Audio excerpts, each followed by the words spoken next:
मिले खाक में अहले शान कैसे कैसे, मक्की हो गई लमकान कैसे कैसे, हुए नामो बेनिशा कैसे कैसे, मक्की हो गई लमकान कैसे कैसे।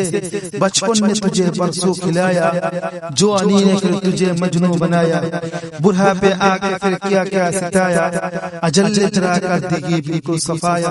जगह जी लगाने का दुनिया नहीं है, इबरत की जगह है तमाशा नहीं है।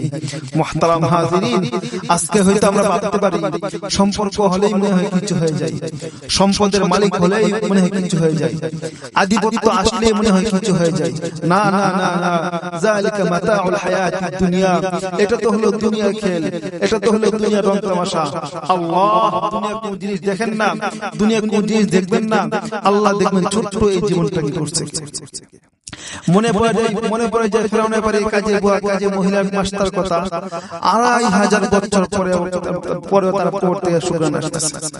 ২৫০০ বছর পরে, ২৫০০ বছর পরে তার কবর থেকে শুকরান আসতেছে। আল্লাহ নবী সাল্লাল্লাহু আলাইহি ওয়াসাল্লাম যখন মিরাজের রাতে যখন মিরাজে যাচ্ছিলেন, এমত অবস্থায় আল্লাহ নবী সাল্লাল্লাহু আলাইহি ওয়াসাল্লাম শুকরানের চিৎকার দিয়ে উঠলেন, বললেন জিবরিল ইন্নী লা আজিদু রিহা জান্নাত, আমি তো জান্নাতের সুগন্ধ অনুভব করতেছি। তো জিবরিল আলাইহিস সালাতু ওয়াস সালাম বললেন, ইয়া রাসূলুল্লাহ, এটা জান্নাতের সুগন্ধ না, এটা জান্নাতের সুগন্ধ না, এটা তো হলো ফেরাউনের বাড়ির কাজের বুয়া কাজের মহিলার কবরের সুগরা। তো আল্লাহ রাসূল সাল্লাল্লাহু আলাইহি ওয়াসাল্লাম জিজ্ঞাসা করলেন, ইলা মাতা, কতদিন পর্যন্ত আসতে থাকবে? তো জিবরিল আলাইহিস সালাম বললেন, ইলা ইয়াউমিল কিয়ামাহ, কিয়ামতের দিন পর্যন্ত আসতে থাকবেন। কুল্লু মান ইয়ামুত, যে ব্যক্তি এই কবরে পা দিয়ে অতিক্রম করতে চাইবে সেই এখানে দাঁড়াতে বাধ্য হবে।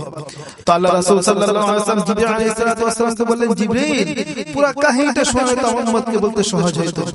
তো জিবরিল আলাইহিস সালাতু ওয়াস সালাম বললেন, ওগো